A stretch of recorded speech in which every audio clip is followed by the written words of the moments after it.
concerned about Donald Trump with the nuclear. Did you see what he did in January 6th? What did he do? He got a little bit upset. What did he do on January? He got a little bit upset and used his words. What words did he say, though? The words that you said earlier. Peacefully and patriotically make your voices heard. And then what happened after that? So how were his words actually contributing to that? Because I think that for me, him being able to just push a button, hypothetically speaking, it's a little bit scary because we've seen he gets a little bit erratic when he wants to. Well, nothing happened for 4 years when he was in the White House. And in fact, we had a peaceful world. We had a stable world. We had world leaders who were coming to the table to talk about issues like Kim Jong-un of North Korea, by the way. You know, Obama, when he left the White House, told my father-in-law, he said, the biggest problem you're going to have is North Korea. It is going to be your biggest challenge. It's going to be the hardest thing you're going to have to deal with. And so Donald Trump said, all right, I'm going to try to see what we can do here because we want to have a denuclearized Korean Peninsula. We do not want North Korea with a nuclear weapon. That is detrimental. I mean, talk about nuclear war. Mm-hmm. Can you imagine? Talk about a loose cannon, Kim Jong-un, really? And so he started trying to make contact with him, and he was the first president to walk across the DMZ and shake hands with the leader of North Korea to have conversations about getting rid of a possible nuclear weapon with North Korea. That is great for the world. The world leaders did not even try it with Donald Trump because they knew he meant business. When he drew a line in the sand, he meant it. And the proof is in the pudding. So, you can say, oh, well, we're worried about this. You had 4 years. You had no new wars. You had peace agreements instead of wars breaking out in the Middle East. Look at it right now. It is a hornet's nest, and it is very scary, the trajectory from here to what could happen if you don't have the right leadership in the White House. I'm going to interrupt the intro just a little bit because I want to interject a little bit. Subscribe if you like the channel so far.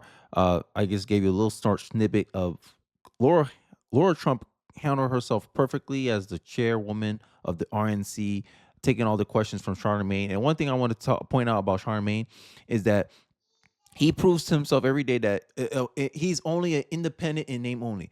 As much as he likes to talk about he's non-politically affiliated and all this stuff, look how he handled Lara Trump versus how he handled Kamala Harris. Now, I should tell you exactly how he's voting. I mean, he did say he would vote for Kamala Harris. I heard all that.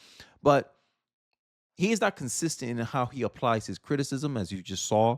I'll show you another clip. But I wanted to just interject in there because I know, I like the comment section that I'm seeing. This is his comment section, right? At 5,000 likes, over 100,000 views. One thing I like to point out is that I respect Breakfast Club for keeping their comment section open because a lot of it was favorable towards Lara Trump. I can't believe once in my life I fell for this ridiculous propaganda displayed by the Breakfast Club. Exactly what it is, especially the black woman you'll see more of as you see my reaction to the video. Notice how she didn't have to blame Kamala every question. Charlemagne said he's not emotional about this election. He's more emotional than my pregnant wife. Damn. Charlemagne needs to stick with rappers and stop interviewing political candidates. He tried so hard to expose her and she ended up making her look like a clown. And this is why I say that when it comes to our political discussions, Ricky Smiley, a lot of these celebrities, the ushers, they should not be taken seriously in this arena. It's like asking a teacher how to do surgery. You may know all the theories about doing the surgery, but you have to talk to the people that actually apply surgery, right?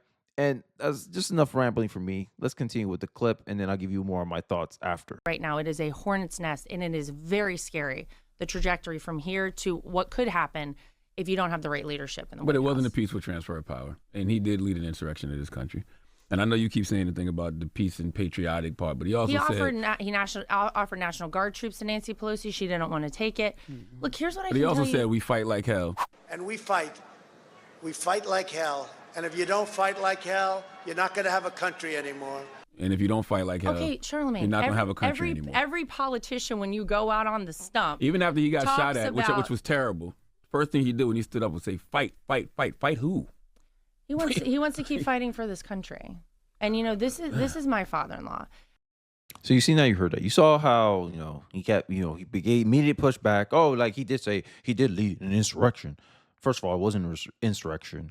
What happened at January 6th was a riot at best. At best, it was a riot. Because if Chaz wasn't an insurrection where literally you created a zone where government had no jurisdiction in If that is not considered an insurrection, January 6th is not considered an insurrection. It was a riot at best, right? And I like how they always try to hold Donald Trump accountable for words over action. Here's the thing, because I'm tired of the January 6th stuff, right? Oh, he say patriotically and peacefully protest, and then the way they pick out of context, fight, fight, fight, fight.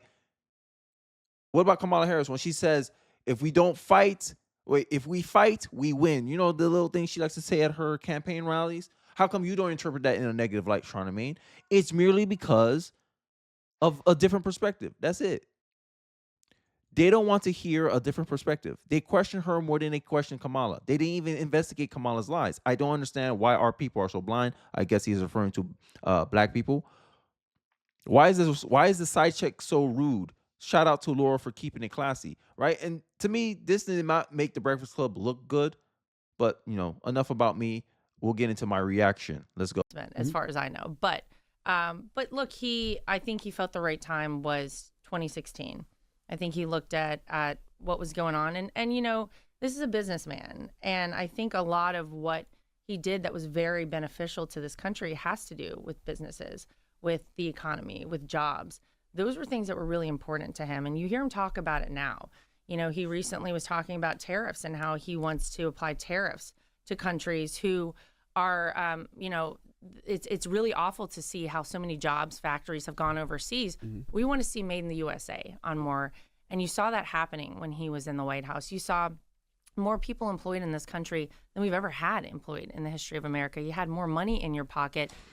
So I'm going to interject just a little bit in here, is that you saw the way she explained it. And I remember I showed clips of before of how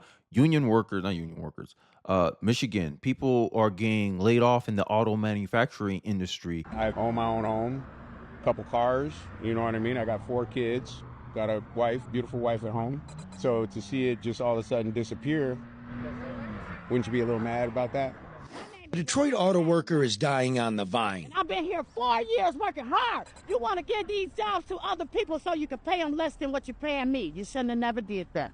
And that people are angry, like, oh my God, we know you're laying us off just to replace us with illegals working these jobs. And then the Democrats are going to pretend that Americans don't want these jobs when in reality, they know that hiring Americans for these jobs will be more expensive for corporations, and corporations want cheap labor, and illegals are a way of getting cheap labor for these corporations. And no one ever questions the Democrats' view on these things.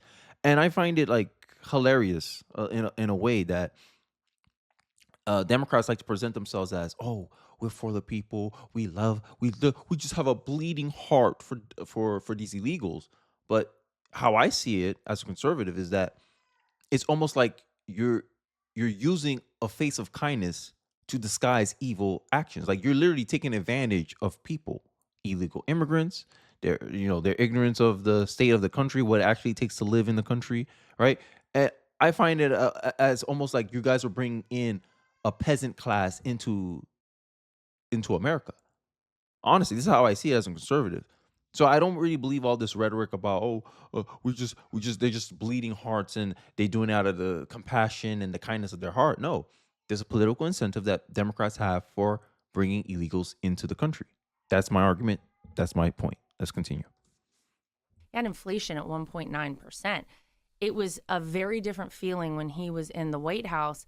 And I think that's why you're seeing such great support for this man. You don't have to love everything he says. You don't have to love everything he posts on X or Truth Social or whatever. But you do have to be honest that your life probably felt a lot better with Donald Trump in the White House. And I think that that's one of the reasons that he's working so hard, because he knows he can do the job. He did it one time before. Question: why are tariffs considered good business when we know that it's going to cause the cost of typical American household items to go up significantly? Well, he explained a bunch of economists say that it'll cost the average American $2,600 extra a year. Oh, so the economists were wrong, obviously, and there's liberal. One thing too is when people reference economists, you can't just blanket statement say economists. Because at the end of the day, just because someone's an economist doesn't necessarily make them right on the issue. That's a fallacy of authority, right? There's a lot of leftist, left-wing economists that said that Joe Biden's plan will be better than Trump's plan. Joe Biden's plan would not give us inflation. What happened? We got inflation. We had economists redefining what recession is. So this fallacy of authority that Charlemagne is trying to rest his argument on, it crumbles once you start like poking at it or challenging it. And another thing about the inflation point is that inflation may be the rate of inflation. This is one thing I hate, the little word games that are being played, maybe because people don't fully understand what they're trying to articulate, or they're not very specific with their words. Rate of inflation is down. That means the rate in which inflation grows is down. Inflation total is up. Compared to 2020, everything costs 20% more. And is no longer increasing at the same rate it increased in the prior 2 years in Joe Biden's and Harris administration. This is what we're talking about. So that just sounds nothing but Democratic talking points. And this is one of the criticisms that I have of Charlemagne and the Breakfast Club. Because all you do is give a left-wing Democrat framing of events, of how things happen, and then you want to pretend that, oh yeah, I'm unaffiliated. Well, how come all your questions come from the lens of a Democratic voter? Like, for instance, I'm going to cut in my reaction. I'm going to cut in this clip that I want you guys to see of him debating Laura about abortion rights and see the framing that he takes on the abortion issue. Let's take a look. I understand why you support, your father-in-law. That's your father-in-law. You're the co-chair of the RNC. But his policies, especially towards women, they absolutely take away rights from women. What do you think about that? How's that? What do you mean? Which rights? The Roe v. Wade being overturned, women's reproductive rights. Because for 54 years, they were trying to get Roe v. Wade terminated, and I did it. And I'm proud to have done it. Like, what are we talking So about? here's the thing that's been very interesting to me about this entire election. It's obviously abortion has become really the number one issue of the Democrats, I think. And I think it's because they know that a lot of what they've done to this country, people are smart enough to see. Like, it's been bad. People are hurting, like we said earlier. We've already established that. You got wars, you got an open border, you got people with less money in their pocket, can't make ends meet. So what do? You say, all right, we got to go hard on abortion. What happened when the Supreme Court said we're going to get rid of Roe v. Wade is that the most democratic of things happened, which is that this went back to the states so that we, the people, actually have the opportunity in our respective states to vote on it. Donald Trump has said he will not sign a federal abortion ban. This should be out of the hands of the federal government. And actually, it's a great thing so that here in New York, there might be a vote that is very different than what they might have in Alabama or California or Nevada. It's all up to us, we the people in our respective states. And so I think the talking point that Donald Trump is somehow threatening this is outrageous. He said, I want nothing to do with it. But he takes credit for it. He said, I put the 3 Supreme Court judges on the stand that actually overturned Roe v. Wade. And you know what? In some places, Charlemagne, it actually means that things are going to be more liberal, and they're gonna have a lot longer opportunity for people to have abortions. Some places it might be less, but you know what? That is up to the people of the states. And Donald Trump, I think, has been very clear that it should never have been in the hands of the federal government. It should have never been in the hands of the United States Supreme Court to decide. It should be up to the people. Got cooked on that point. Because what Donald Trump is bragging about he's bragging about the fact that he made the issue where the voters can vote on it, not the issue being decided by an authority, aka the Supreme Court or the government. All Donald Trump said is, hey, I don't think it's right for 400 people in the government to decide whether you should or should not have abortion. I think the population, the people who themselves should vote on this issue amongst themselves with us out of it. All we're going to do is enforce whatever the people decide to do. And Democrats are trying to paint it as in a bad light. And this is why I get this is why I get annoyed with Charlemagne here. Charlemagne the fraud, or whatever you want to call him. Because they want to talk about, women's rights. Yeah, you have a right to vote. So use that right to vote in your state. Because in some states, because Roe v. Wade was removed, they're allowed to have abortion up to 40 weeks if you want. Or you can vote for that. But don't get mad when another state says we want to ban abortion in our state. Oh, what about all the women there? No. Yeah, see, you pro-abortion people, you expose yourselves as control freaks. Because, end of the day, what I decide to do in my household is none of your business, correct? If whatever one state decides to do with abortion is their business, not your business in New York. New York, California, where a lot of these women are worried about abortion, no one's gonna threaten your privilege to have an abortion, to kill your child. No one's gonna approach in that in a liberal state. Hell, in New York, they made it part of their state constitution, right? But don't get mad at Florida when we restrict it to 6 weeks. If you don't like it, go somewhere else. If you don't like a job, go to another job. You ain't gonna sit here and protest to the job, say you guys should make it, you guys should have better this, you should guys pay me more. No. And this is what I'm talking about. So when Charlamagne sits here saying, "Oh, I'm not party affiliated. Oh, I'm not emotional over the regard," now you see why the comment section start making sense. And the little fact check he tried to play, he edited into the clip, it made him even look more bad because that's up into interpretation. And you're gonna see more of that here if I can get through the video. But let's continue. I think that he explained this the other day when he was sitting down with, I believe it was Bloomberg, that look, the reality is that it's going to force people to bring their companies back to the United States. And he really believes that. But it's going to hurt a lot of American citizens in the process of that, because it's not like these companies are going to turn up and I don't change think over, so. come back overnight. Well, let's talk. I mean, if you want to talk about hurting American citizens, the first thing that Joe Biden and Kamala Harris did, their first executive order in the White House, shutting down the Keystone XL pipeline. That was something that gave us our energy independence. It was so bad for America. That drove up gas prices. That caused inflation to continue to go sky high. It enriched our adversaries like Russia and Iran. It gave them more political leverage because now they have a resource that was more scarce due to the fact that Joe Biden cut down the Keystone pipeline. Like, look at the results of a policy. I don't care about the intentions. I don't care about your intentions. I care about the results. If your results are bad, you must assume that your theory is also bad, right? Because the only reason gas prices went down is because Joe Biden used the strategic oil reserve and to create a surplus in the energy market to lower prices. But that hurts us in the long term because eventually, you know, if we get into a time of crisis or a time of war, we don't have any savings, right? What effectively what Joe Biden did with the strategic oil reserve was use up his savings to maintain a lifestyle that he could not keep without having a new job coming in. That's effectively what Joe Biden did as a governing official. But I digress. Let's continue with the video. Because now they were supplying oil for the rest of the world instead of the United States. It put us in such a weakened state. So, you know, we want to drill, baby, drill. That's what Donald Trump always says. We have so much liquid gold. Biden is drilled more than Trump. Underneath our, well, why did he shut down the Keystone XL pipeline? I have no idea, but Biden, yeah. Biden why has did he drilled drain more our than Trump. strategic petroleum reserves, which are actually supposed to be used for emergency situations, for war times?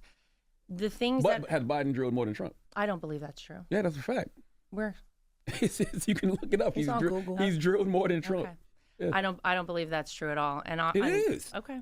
Yeah. But Donald Trump was obviously a proponent of being energy independent and energy dominant as a country. And we are not right now. And that puts us in a very weakened state. And you would not have seen the issue in the Middle East right now. And you likely wouldn't have seen the issue with Russia and Ukraine had those countries, had Iran not had the funding and the money coming in from the oil, had Russia not had the funding and the money coming in from the oil. It's a terrible thing to see. And so, you know, I think that you can look at a lot of things and second guess them with Donald Trump and say, well, what about this? What about that? Think about how it felt. Think about how much more money you had in your pocket. And I think that's an important point that Laura brings up is that this is the results, how you experience. Like, what's your experience? You have a negative experience, and that's a clue. And if you reverse engineer that negative experience, you can find explanations of what happened. Hey, inflation's up. Cost of living is higher, 20%, right? Remember 4 months ago, the media was telling you that if you believe the economy was bad, you have a false perception. But then they silently correct the job numbers and say, yeah, oops, we added 818,000 jobs that didn't really exist into the job markets to inflate the position of how the economy looks. Oops. Oh, crime is down, but we missed some murder cases that is purely on a voluntary basis, and we secretly updated those data. Oops. Like, there's too many coincidences. Like, it seems like you're trying to sell us an experience that's not really true. And if you have a theory in reality, and reality shows you time and time and time again that your theory is false, aka crime is down, aka the economy is good, then you must accept that your theory is wrong. And the theory is, we're doing great. We're doing fine under Kamala Harris. I don't think so. I think that's a false narrative, honestly. But I think that's it from me. I think you can watch the rest of it in the Breakfast Club. I think she did a great job. She pushed back and held her own against a lot of the attacks. It was 3-on-1, and she still came out pretty much on top. And I think she did a good job here in this video. But let me know your thoughts about it in the comment section. What are your thoughts? What were your takeaways from some of the clips that I highlighted here? And I'll catch you guys on the next one. Don't forget to like, comment, subscribe, and I'll see you guys on the next video. Peace.